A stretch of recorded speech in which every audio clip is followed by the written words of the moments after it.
नमस्कार विद्यार्थियों, स्वागत है मेरे नए ऑनलाइन जो यूट्यूब चैनल है स्टडी विद मनोज सर। पहली बार भी ऑनलाइन क्लास लिए जा रहा हूँ मैं। मैं आपको जो एनसीईआरटी और जो आरबीएससी जो बोर्ड की जो कक्षा 12 की इतिहास विषय है और 70 जो है 25-26 उसकी शुरुआत करने जा रहा हूँ। नया सेशन है, छुट्टियाँ चल रही है गर्मियों की, जो अब मध्यावधि का अवकाश है वो। तो मैं सोच रहा था क्यों ना बच्चों को एक ऑनलाइन प्लेटफॉर्म के माध्यम से कुछ क्लासें दी जाए ताकि वो गर्मियों की छुट्टियों को व्यर्थ न गवाए। आज मैं पहली क्लास है मेरी और आज इसमें मैं जो भारतीय इतिहास की जो ऐच्छिक विषय है उस विषय की जो पुस्तक है उसका नाम है भारतीय इतिहास के कुछ विषय। उसके सिलेबस के बारे में बताने जा रहा हूँ। इसके बाद में हम आगे नियमित क्लास शुरू करेंगे मंडे से। तो आज हम इस सिलेबस के बारे में देखेंगे कि आपको पढ़ना क्या है। इस पुस्तक में एक मजेदार बात है कि भारतीय का जो इतिहास है ना वो लगभग इसमें संपूर्ण इतिहास आ जाता है आपको, क्योंकि इतिहास की जो भारतीय इतिहास की जो पुस्तक है उसको हम भारतीय इतिहास को 3 भागों में पढ़ते हैं काल के समय के हिसाब से। प्राचीन काल, मध्यकाल और आधुनिक काल। तो ये पुस्तक एक ऐसी है कि इसमें आपको थोड़ा थोड़ा करके पूरे भारतीय इतिहास को, संपूर्ण भारतीय इतिहास को समझाया गया है। तो यहाँ पर हम देखेंगे कि जो भाग 1 है, 3 पुस्तक है, भाग 1, भाग 2 और भाग 3। भाग 1 है वो है प्राचीन काल का इतिहास। ये जो स्टार्ट जो होता है वो सिंधु घाटी जो सभ्यता है ना तब से स्टार्ट होता है। अब इसमें हम पढ़ेंगे क्या, देखो 4 चैप्टर आपको यहाँ मिलेंगे विषय के रूप में। प्राचीन काल में 4 ही मिलेंगे आपको, मध्यकाल में विषय के रूप में, और 4 ही मिलेंगे आधुनिक पाठ के इतिहास में। तो हम सबसे पहले देखें कि प्राचीन जो काल है, भाग 1 जो है पुस्तक का, उसका विषय 1 यानी कि चैप्टर मानो इसको। चैप्टर 1 है वो है ईंट, मनके तथा अस्थियां। क्या है? ईंट, मनके तथा अस्थियां। ईंट, मनके, अस्थियां। दूसरे शब्दों में कह सकते हैं हड़प्पा सभ्यता। इसके बारे में हम पढ़ेंगे। उसके कुछ 5-7 जो महत्वपूर्ण जो स्थल हैं उनके बारे में पढ़ेंगे। जैसे हम इसमें मोहनजोदड़ो पढ़ेंगे, हड़प्पा स्थल पढ़ेंगे, बनावली हरियाणा में पढ़ेंगे, कालीबंगा के बारे में पढ़ेंगे। ऐसे धोलावीरा, लोथल,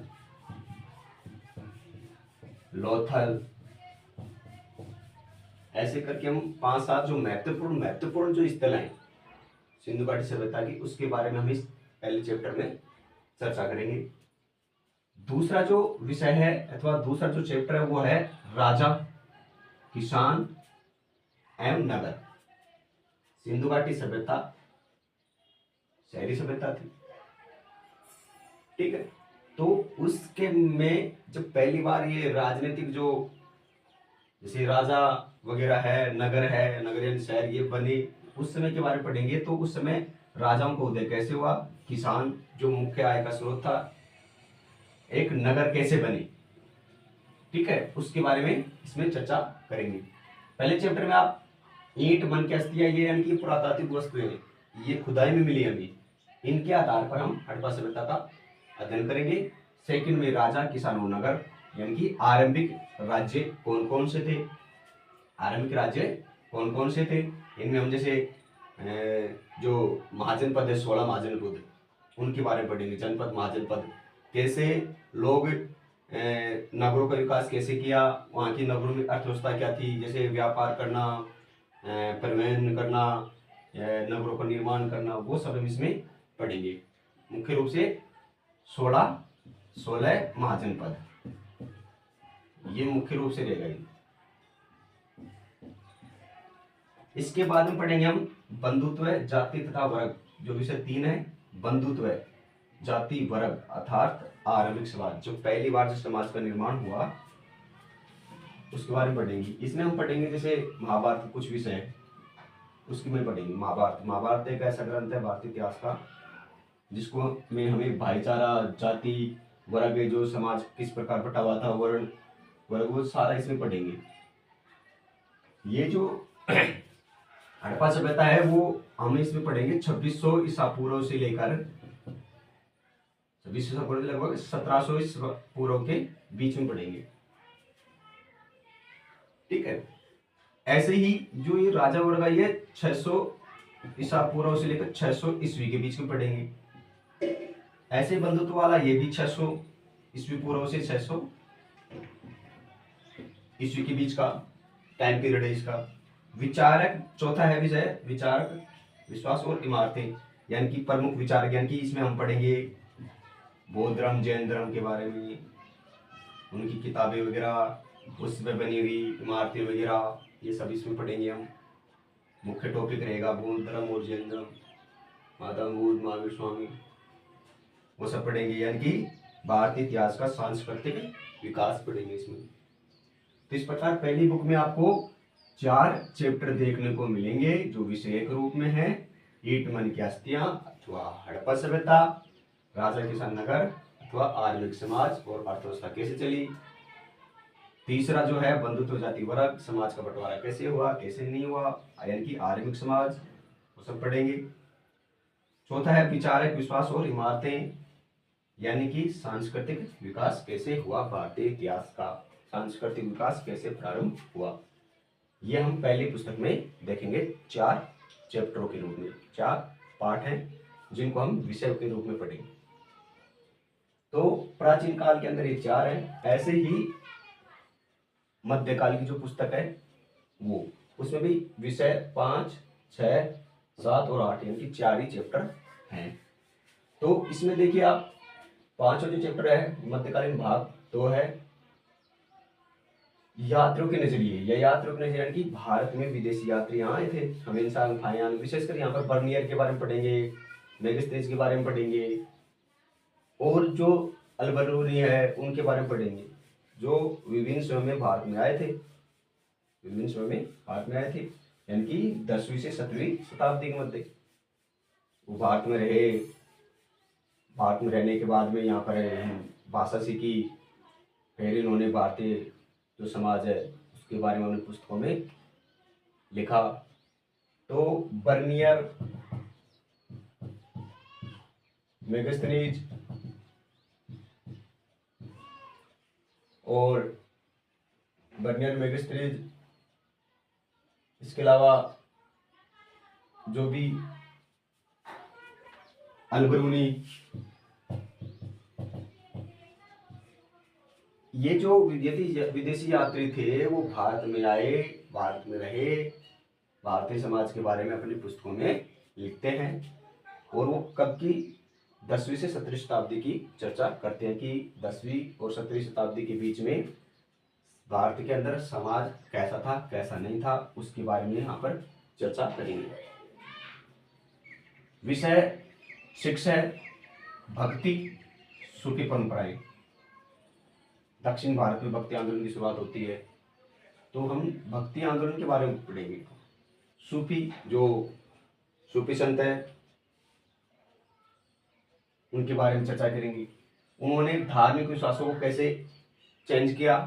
साथ ही में श्रद्धा ग्रंथ, उनके प्रमुख ग्रंथ है वो 8वीं से 18वीं सदी के बीच के संत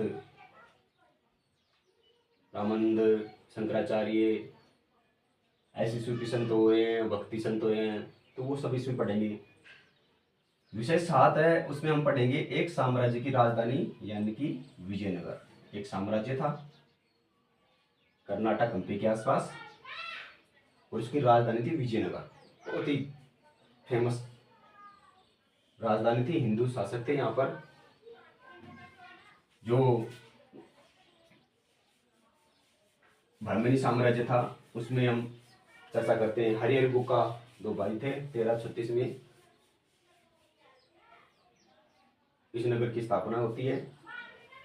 तो इसमें हम पढ़ेंगे 14वीं से 16वीं सदी के बीच में एक साम्राज्य है, राजधानी उसकी विजयनगर है। उसके बारे में कैसे इनका विकास हुआ, कौन कौन से वंश के यहाँ के शासक आए, वो सब इसमें पढ़ेंगे।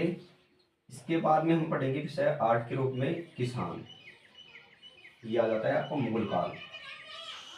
किसान, जमींदार और राज्य, यानी कि कृषक समाज और मुगल साम्राज्य। 16वीं से 17वीं सदी के बीच में हम यहाँ पर कह सकते हैं कि यहाँ पर हम 3 व्यवस्थाएं जो जागीरदारी व्यवस्था लगाई थी राजस्व की, महालवाड़ी, रेतवाड़ी